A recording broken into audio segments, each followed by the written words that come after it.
নমস্কার বন্ধুরা, অঙ্কিতা গল্প স্টুডিওতে আপনাদের সবাইকে স্বাগত। অঙ্কিতা গল্প স্টুডিওর আজকের নিবেদন আশাপূর্ণা দেবীর গজ উকিলের হত্যা রহস্যের 7ম অধ্যায়। তো চলুন শোনা যাক। হলো কি, এই ব্যাপারে দারুণ বিপদে পড়তে হলো গজপতির ভাই গণপতিকে। গণপতি যেই না সকালে উঠে পুকুর ধারে গেছে দাঁতন করতে, অমনি ঘাটের সবাই ওকে ইশারা করছে আর ও একে ইশারা করছে। সকলের মুখেই একটা গভীর উৎকণ্ঠার চাপ। কে রোজ যে লোকটা এইভাবে এসে দাঁতন করে, সেই লোক না অন্য একজনের ভৌতিক দেহ?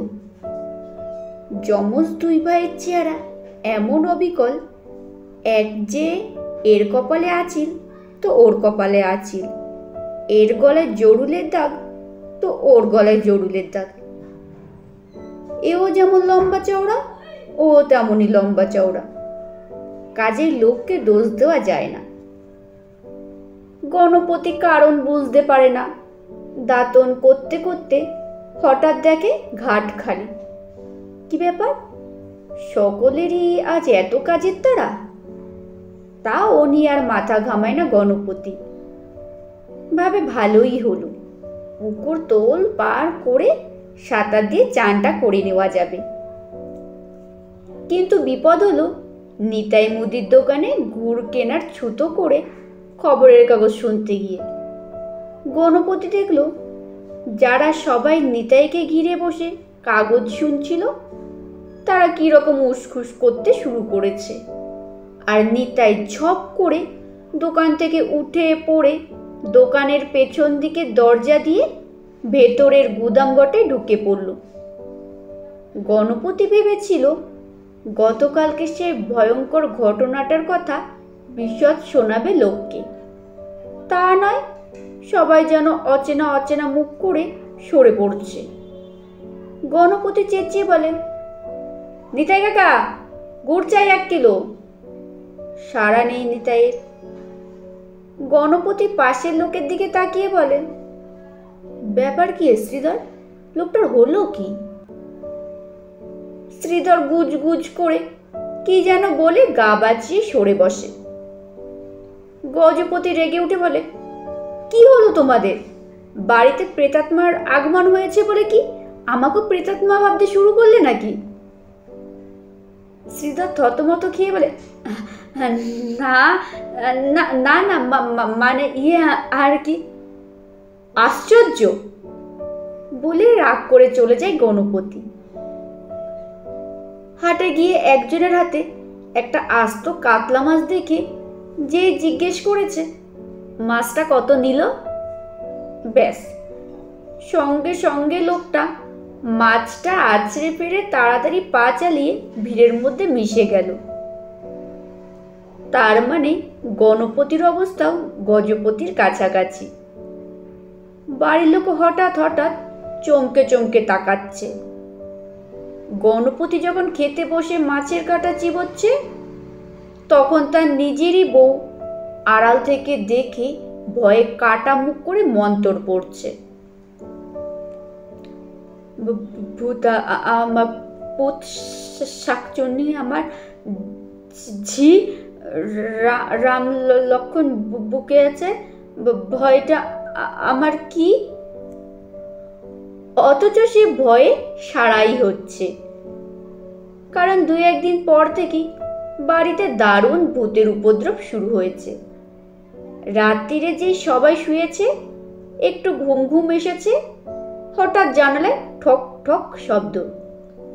গণপতি যদি চেঁচিয়ে ওঠে, অমনি কে কে শুরু হয়ে যায় জগদ্দলবাসিনীর ঘরে। জগদ্দলবাসিনী যখন কে কে করে ওঠে, শব্দ চলে যায় ভববতীর ঘরে। তারপর একসঙ্গে সব জানালা দরজায় ঠক ঠক ঠক, তার সঙ্গে আবার উঠোনে খটাখট ঢিল। সারা রাত সবাই জেগে বসে। আবার হয়তো পরের দিন ভর দুপুরেই বাড়ির সব লোক নিচের তলায় হঠাৎ ছাতে দুম দুম শব্দে কারা যেন দৌড়োদৌড়ি করে বেড়ায়। প্রথম দিন জগদ্দলবাসিনী চেঁচামেচি করছে, ছাতে কে রে? কেষ্টা বুঝি? নেমে আয় বলছি, এই রোদে ছাতে। কেষ্টা গণপতির ছোট ছেলে, জেঠিমাকে খুব ভয় করে, কিন্তু দেখা গেল ভয়ের চিহ্ন মাত্র নেই। দৌড় আরো বাড়ল বরং। জগদ্দল তেড়ে ছাড়তে উঠতে গিয়ে দেখে কেষ্ট তার মায়ের কোলের কাছে বসে চুষিয়ে চুষিয়ে আমসত্ত্ব খাচ্ছে। জগদ্দলের আর ছাতে যাওয়া হয় না। ভয়ে মাথার চুল খাড়া হয়ে ওঠে। আর কেষ্টার মা কাঁদো কাঁদো হয়ে বলে, কেষ্টে, এইটুকু ছেলে একা ছাতে অমন রসাতল করতে পারে? আমি আর ভুতুরে বাড়িতে থাকছি না, কালই ছেলে মেয়ে নিয়ে বাপের বাড়ি চলে যাব। কিন্তু বাপের বাড়ি তো পাড়াতেই। সারা পাড়াতেই তখন ভৌতিক কাণ্ড কারখানা চলছে। বেদম ঢিল পড়ছে, যখন তখন জিনিস উধাও হয়ে যাচ্ছে। বাড়ির আনাচে কানাচে খোনা গলায় কথা চলছে, ক্রমশই বাড়ছে। রাত্রে বিছানায় শুয়ে আছে গণপতি। হঠাৎ একখানা বাখারির মতো খটখটে লম্বা হাত বাগানের দিকে জানালা দিয়ে ঢুকিয়ে এসে গণপতির মশারি নাচাতে শুরু করেছে। এতে আর গণপতির চেঁচিয়ে উঠবার ক্ষমতা থাকে না। গুলি ভরা উঁচনো রিভলভারের সামনে মানুষ যেমন কাঠের পুতুলের মতো স্থির হয়ে থাকে, তেমনই স্থির হয়ে পড়ে গণপতি, প্যাট প্যাট করে তাকিয়ে। চোখটা বুজে ফেলবারও ক্ষমতা নেই। তা এই লম্বা হাত একা গণপতির মশারিকেই নাচাচ্ছে না, পাড়ায় অনেকের মশারি নাচাচ্ছে। ভয়ে লোকে জানালা দরজা আটে কাঠে বন্ধ করে শুচ্ছে। কিন্তু জানালায় যদি দমাদম ঘা পড়ে কতক্ষণ আর ঠিক থাকবে? পাড়া গায়ের পুরনো বাড়ির খিল ছিটকিনিরা। ভয়ে লোকে ঘরে দপদপিয়ে আলো জেলে রাখছে, কিন্তু রাখলেই বা কি? সরু বাখারির আগায় যখন ইয়া লম্বা লম্বা আঙুলওয়ালা হাতের চেটোখানার ছায়া দেয়ালে কি মশারির চালে পড়ে, তখন কার এত সাধ্য আছে বাবা যে হাতখানা ধরে ফেলে দেখতে যাবে এর মূলটা কোথায়? শুধু পাড়া শুদ্ধ কেন, গ্রাম শুদ্ধ লোকই ভয়ে থরথর করে কাঁপছে। রাতের বেলায় বাড়ির বার তো দূরের কথা, ঘরেরই বার হচ্ছে না কেউ। বিকেল বেলায় খেয়ে নিয়ে ঘরের মধ্যে ঢুকে দরজা জানালা এঁটে বসে থাকছে, কিন্তু তাতেই কি শান্তি আছে? ছাতে দৌড়োদৌড়ি শব্দ নেই, হঠাৎ হঠাৎ জিনিসপত্র উড়ে যাওয়া নেই। রাস্তায় পথে যেখানে সেখান থেকে খোনা খোনা গলায় দুর্বোধ ভাষায় কথা নেই। উঠোনে বাগানে রান্নাঘরের পেছনে অদৃশ্য লোক থেকে হি হি হাহা হাসি নেই। দিন দুপুরে রাস্তায় হাঁটছে, হঠাৎ কোথা থেকে মড়মড়িয়ে এক গাছের ডাল ভেঙে পড়ল পায়ের সামনে। রাস্তা আটকে পড়া নেই, কিন্তু বুড়া ও গ্রামের লোকেরা এত সব নীরবে সহ্যই বা করছে কেন? তাদের কি পঞ্চু খাড়া নেই? সারা গ্রামটাই তো সে হলুদ পোড়ায় ধোয়ে আচ্ছন্ন করে সর্ষে পড়া ছড়িয়ে ভূতবন্ধনী করতে পারে। তা কে জানে পারত কি না, তবে পঞ্চু খাড়াই তো আর নেই। না না, মরে টরে যায়নি, শুধু গ্রাম ছাড়া হয়ে গেছে। এই বুড়ো গ্রাম ছেড়ে একেবারে নবদ্বীপে মামার বাড়িতে গিয়ে উঠেছে। বুড়ো বয়সে মামার বাড়ি কেন? সে কথা বলতে হলে সেদিনের কথা বলতে হয়। পঞ্চুখাড়া যেদিন ছায়া বাড়িতে ভূত ঝাড়িয়ে এলো, তার পরের দিন দুপুরবেলা গ্রামের শেষ প্রান্তে পঞ্চুখাড়ার চালা ঘরের সামনে হাঁক পারল, পঞ্চা পঞ্চা। পঞ্চু তখন সবে মাত্র কুচো কাঁকড়ার ঝাল আর গুগলি ভাজা দিয়ে এক হাঁড়ি পান্তা ভাত মেরে মাদুরটি বিছিয়ে শুতে যাচ্ছিল। হঠাৎ এই বজ্র কণ্ঠধ্বনি শুনে ধর্মড়িয়ে বেরিয়ে এলো। এলো তো এলোই, মানে এসে পাথর হয়ে দাঁড়িয়ে পড়ল। সামনে গজপতি, হাতে একটা কাঁচা গাছের ডাল, মুখে কড়া হাসি। এ কি আর প্রেতাত্মা বলে ভ্রম হয়? পঞ্চু খাড়া তেমনই পাথরের মতো দাঁড়িয়েই থাকে। পঞ্চুর চোখ টেরা হয়ে যায়, মুখ চুন হয়ে যায়, মাথা ভম্বল হয়ে যায়। গজপতি কাটা ডালটাকে শূন্যে আঁচড়াতে আঁচড়াতে বলেন, বেরিয়ে আয়, বাইরে বেরিয়ে আয়, দেখি দেখি তোর সর্বাঙ্গে কেমন ভূত বন্ধন, আয় বলছি। পঞ্চু হঠাৎ হাত জোর করে হাউ হাউ করে কেঁদে বলে ওঠে, দোহাই বাবু, মারবেন না, এইমাত্র খেয়ে উঠেছি, মার খেয়ে যদি পেটের ভাত কটা উঠে আসে তাহলে আগে দুঃখ শেষ থাকবে নি। গজপতি বলেন, কেন, তোমার না সর্ব অঙ্গে ভূত বন্ধন, মারে তো কিচ্ছু আবার নয়। পঞ্চু হঠাৎ মাটিতে হুড়মুড়িয়ে খেয়ে পড়ে প্রণাম করে বলে, ভূত বন্ধনে ভূতের মার আটকানো যায় বাবু, মানুষের মার আটকানো যায় না। তাহলে আমায় মানুষ বলে স্বীকার করছিস? পঞ্চু হাত জোর করে গরুর পক্ষীর ভঙ্গিতে দাঁড়িয়ে বলে, মাপ চাইছি বাবু। শুধু মাপ চাইলে হবে? তুই কাল গন্ধকের ধোঁয়ায় আমার চোখের 12টা বাজিয়ে দিয়েছিস, আমার গায়ে জল বিছুটি মেরেছিস, সে সব ভুলে যাচ্ছিস? পঞ্চু কাতর গলায় বলে, মোক্ষম মারটা কিন্তু বাবু আপনার ভেয়ের গায়েই পড়েছে। গজপতি মনে মনে অবশ্য বলে উঠেছে, ঠিক হয়েছে, পড়াই উচিত। আমায় বলে কি না, দাদা এ বাড়িতে দৃষ্টি দিও না, রেহাই দাও। তবে মুখে হারবে কেন? রেগে রেগে বলেন, তবে তা আরো চমৎকার, আমার ভাইকে মোক্ষম মার মেরেছ শুনে আমি তোমায় মন্ডা খাওয়াবো কেমন? বেটা, তোমার বিদ্যে আমার জানা হয়ে গেছে, তুমি ভূত কি মানুষ চিন্তা জানো না, আবার ভূত ঝাড়াতে আসো? না, আর আসবো না বাবু। না, আসবি না, এখন 6 মাসের মতো গা ছাড়া হবি, এই আমার সাপ কথা। পঞ্চু কাতর হয়ে বলে, ঘর ছেড়ে কোথায় যাবো বাবু? শ্বশুর বাড়ি গিয়ে থাকবে, নাকি শ্বশুর তাড়িয়ে দেবে? এত সবের মাঝখানে পঞ্চু খাড়া ফিক করে এসে বলে, মুলেবার ভাত রাঁধে না, তাই তপ তো আর পান্তা বেই করে দিতে শ্বশুর বাড়ি। গজপতি একটু থেমে চড়া গলায় বলে ওঠেন, তোর বাপ তো বিয়ে করেছিল? আগে কি বলতেছেন? বলছি তোর বাপ তো বিয়ে করেছিল। পঞ্চু আবার হেসে ঘাড় কাত করে বলে, তা আগে করেছিল বই কি। তবে যা, বাপের শ্বশুর বাড়িতে গিয়ে থাকবে যা। বাপের শ্বশুর বাড়ি? পঞ্চু একটু হতভম্ব হয়ে থেকে বলে, আগে সেটা কি? সেটা কি তা জানিস না বেটা, বোমবেটের দল, মামার বাড়িতে যাসনি কখনো? ইস! পঞ্চু অনেকখানি জিভ বার করে ফেলে। গজপতি আবার কাটার ডাল নাচিয়ে বলে ওঠেন, মনে থাকে যেন আজই গাছাড়া হতে হবে, নচেত আমার পোষা 2 নন্দী ভিঙ্গিকে দিয়ে যা করব দেখবি। তোমায় ভূত ছাড়িয়ে ছাড়াবো, তখন নাকে খড় দিতে দিতে গ্রাম ছাড়তে হবে। না না বাবু না, আজই চলেছি, অনেকদিন দিদি মেয়েটারে দেখাও হয় না, ভালোই হলো।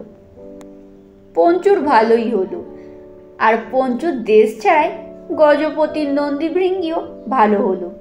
তারা যত ইচ্ছে উপদ্রব করে বেড়াতে শুরু করলো বড় গ্রামের চৌহদ্দির মধ্যে।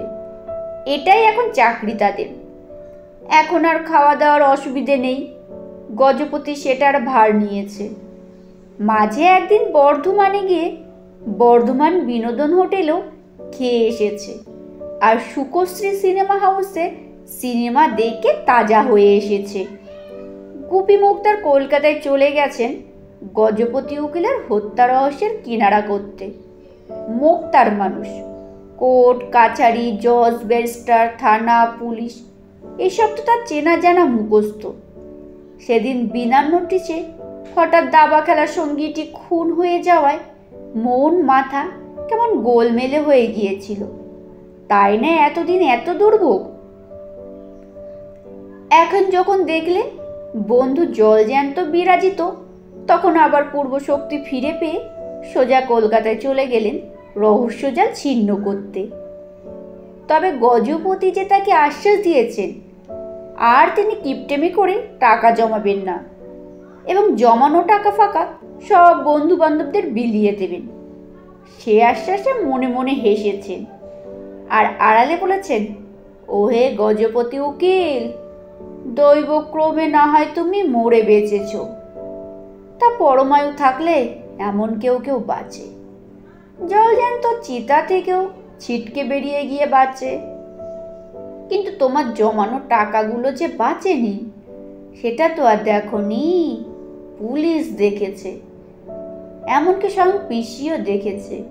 তোমার আলমারি দেরাজ হাট করে খোলা, ঘরের জিনিসও লণ্ডভণ্ড, টাকা পয়সার চিহ্ন মাত্র নেই। মনে মনে দুঃখ হয়েছে, আহারে কিপ্টের টাকা, ওই টাকা শোকেই না শেষে সত্যি মরে হার্ট ফেল করে। এখন সব আছে ভেবে বুক তাজা। অথচ এদিকে নন্দীভিঙিকেও টাকার লোভ দেখিয়ে রেখেছেন গজপতি।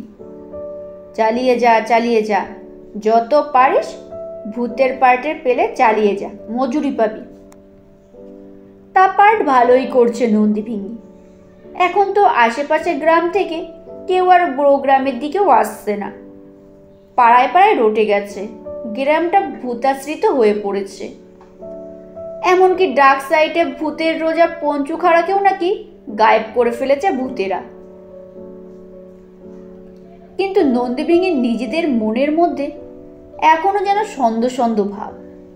সারা রাত হুটোপাটি করে এসে ভোরবেলা সেই পোড়ো বাড়ির লুকোনো ঘরে লতা পাতা ঝেলে চা বানাতে বসে মদনা ক্লান্ত গলায় বলে ওঠে, উকিল বাবির প্ররোচনায় ভুতুরে কাণ্ড তো চালিয়ে চলা হচ্ছে মোক্ষম, টাকা পয়সা পাওয়া যাবে কিনা সেটাই সন্দেহ। ট্যাপা বলে, কেন সন্দেহ কিসের, এখনই তো দিচ্ছে, ওনার পয়সাতেই তো খাচ্ছি দাচ্ছি, আমাদের তো আর কেউ ভুতুরে কাণ্ডের হিরো বলে সন্দেহ করছে না, দোকান পসারে ঢুকছি, খাবার দাবার খাচ্ছি।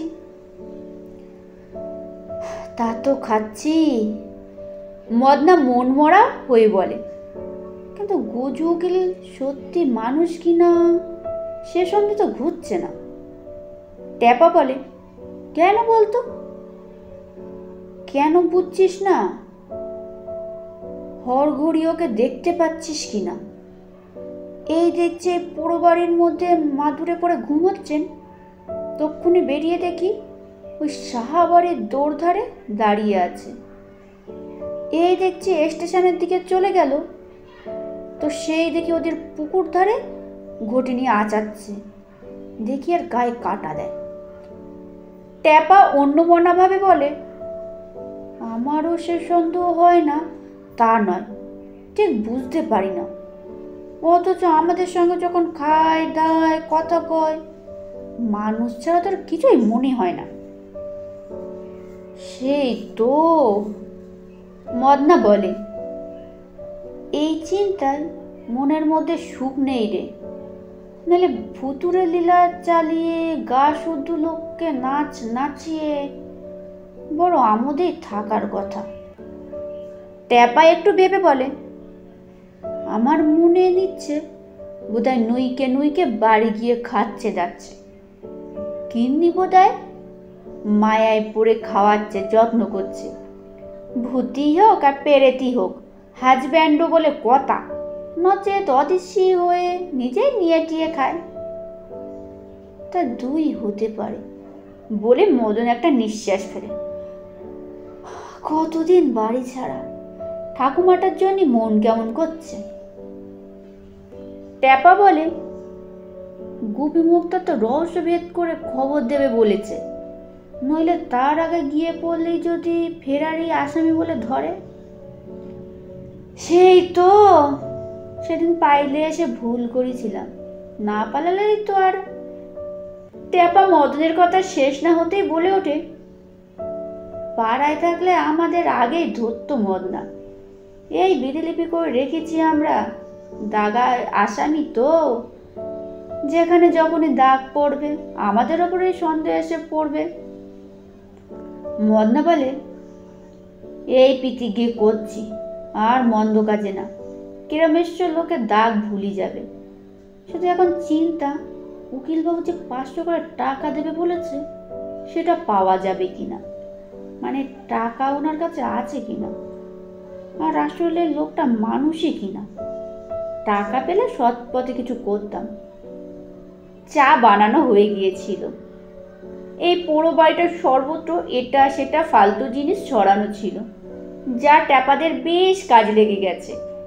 যেমন তুলো ছেঁড়া বালিশ, কাঠি ভাঙা মাদুর, শতজীর্ণ শতরঞ্জি, পায়া ভাঙা চৌকি, চট ওটা এনামেলের বাসন, খালি শিশি, বোতল, টিন ইত্যাদি।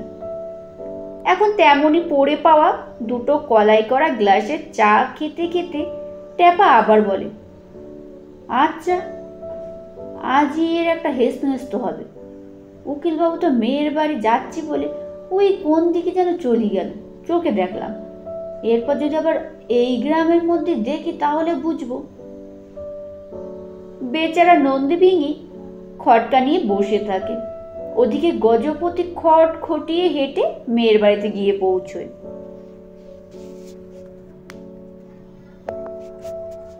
নমস্কার বন্ধুরা, শেষ হলো 7ম অধ্যায়। খুব শীঘ্রই নিয়ে হাজির হব 8ম অধ্যায়। আমার গল্প পাঠ ভালো লেগে থাকলে আমার চ্যানেলটিকে সাবস্ক্রাইব করে আমার পরিবারের সদস্য হবার অনুরোধ রইল। আর গল্প শোনা হয়ে গেলে একটি লাইক করবেন আর কমেন্টে আপনাদের মতামত জানাবেন। ভালো খারাপ বিচ্ছিরি সুচ্ছিরি যাই হোক, যেমনই লাগুক না কেন সেটা কমেন্টে জানাবেন।